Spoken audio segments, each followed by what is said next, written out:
Ha guys, let's get more news about Warriors, but first don't forget to subscribe and leave your like. Warriors Stephen Curry. Top 2 favorite 3-pointers of legendary career. Stephen Curry has made a living out of breaking his opponents' hearts with one 3-point dagger after another. The Golden State Warrior star it fear whenever he's around the perimeter like no other player in history, as he could get hot in a hurry and turn the game on its head rather quickly. Curry has been at the top of his game for around 13 years now, and he has made his fair share of iconic 3-pointers, but 2 3-pointers in particular stand out for the Warriors star. In an interview with Under Armour Basketball during his tour in China, Curry named his 2 personal favorite 3-pointers of his illustrious career for 3s in a row to close out the gold medal game, and then that last one, which was kind of a ridiculous shot even by my standards. So all that to say, it's like top 2 for sure. I think the OKC game, even though it wasn't a championship game, it was still kind of one of the Mike Bring double bang, just a loud shot in our eyes as a team, but I'd say the Golden Dagger is up the top 2. Curry said 4 3s in a row, then that last one, which was kind of a ridiculous shot even by my standards. I think the OKC game, it's still kind of one of the Mike Bring double bangs. Steph Curry ranks his top 2 Golden Dagger shots. Indeed, it's difficult to argue otherwise. Those are 2 of the most memorable 3-pointers of Stephen Curry's career, which is incredible come to think of it, given how many he has made over his career. Of course, his barrage of 3-pointers during the gold medal game against France in the 2024 Paris Olympics will live long in the memory, with France knocking on the door. Curry took over late in the 4th and made 4 straight triples. He started things off with a triple over gswnewstoday, followed it up with a step back on Nicholas Batum, and then kept it going with a step to the left tray against Nando de Colorado, but the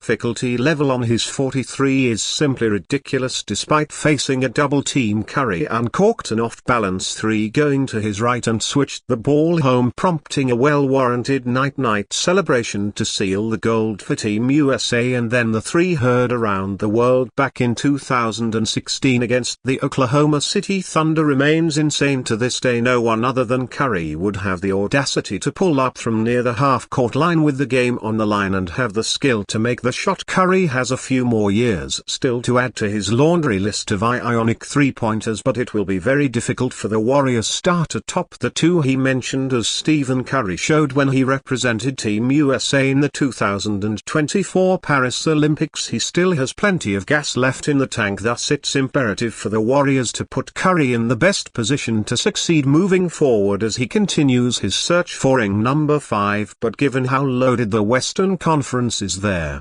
Warriors may encounter some difficulties in their quest to make the postseason. They will need Draymond Green to keep his cool and Andrew Wiggins to return to his 2022 form at the minimum to be a contending team. Moreover, they will need Brandon Podsmey and Jonathan Kuminga to take major leaps.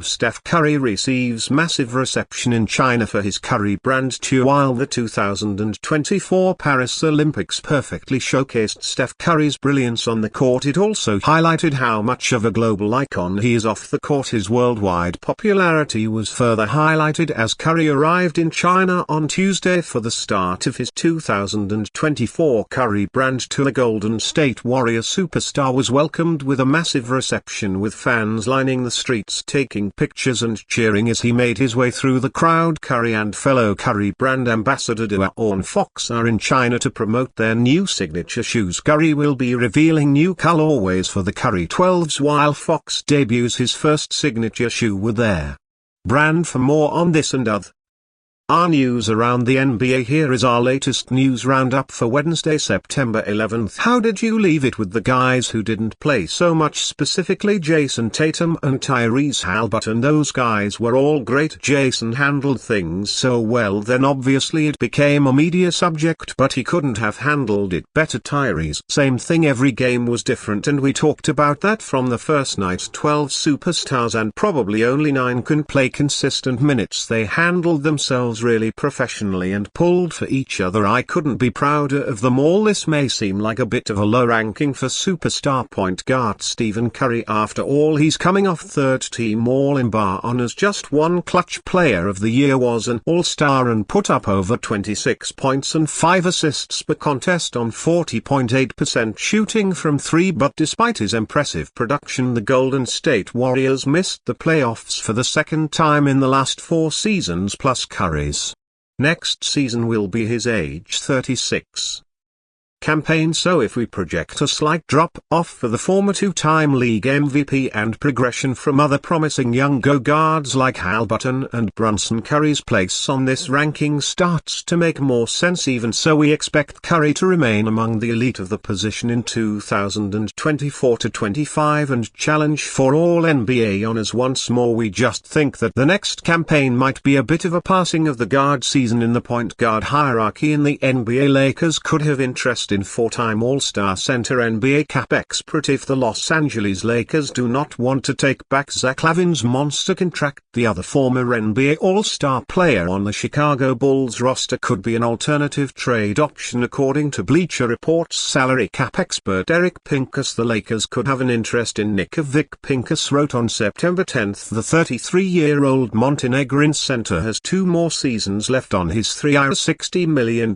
deal compared to LaVine's $137 million over the next 3 seasons with Vucevic. Narrating zero trade market along with LaVine for the Chicago Sun-Times, the Lakers should pounce on the opportunity to add size and shooting to their front court without giving up their 2 future first-round picks. The Lakers have the expiring salaries of D'Angelo Russell and either Christian Wood or Cam Reddish to match Vic's $20 million this season. While Vic is not the bruising type of big man, Lakers rookie coach JJJ wanted the veteran center can space the floor and slide Anthony Davis to his preferred power forward position. Vic's 3-point shooting dipped last season, but he recently told Substacks NBA insider Mark Stein that he's worked more with former Phoenix Suns assistant coach Myad Travic to correct his outside shot. The Bulls' 2-time All-Star center shot just 29.4% from deep last season, his lowest since the 2015-16 season. I worked on it a lot over the summer trying to see if there was something as far as my mechanics that I didn't do well or what was going on from that standpoint. Vic 2.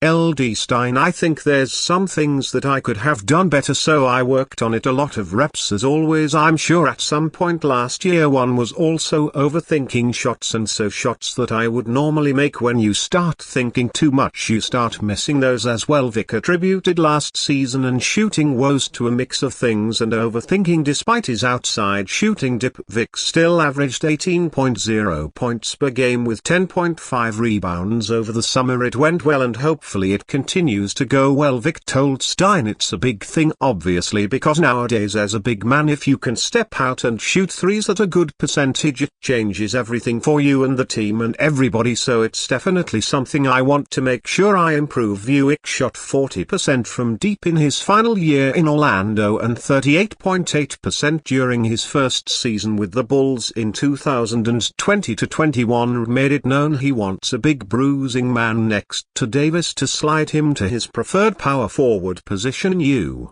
certainly have to look at what I think is actually a very good roster, a very balanced roster, Rex said in an interview with Justin Turman and Eddie Johnson on SiriusXM NBA Radio on July 12. We'd love to, we tried, but we'd love to at some point get another 5-man, a big bruising 5-man. You look at the Western Conference right now, whether it's Denver, Minnesota, OKC, with what they added, certainly Memphis, they're going to be back in the hunt. They added Zach Edey. Certain matchups in the playoffs you're going to need a lot of size, while Vic is more of finesse than a bruiser. The 6'10" 260 pounds center has held his own against Nikola Vucevic, the measuring yardstick among all NBA big man and the Lakers' biggest thorn over the last 2 seasons. In 13 career games against Vucevic, averaged just 15.8 points per StatMuse, which is 5 points lower than his career average and 11 points below his scoring norm last season. And you fan, what do you think of the situation of Nick Young? Leave your opinion in the comments.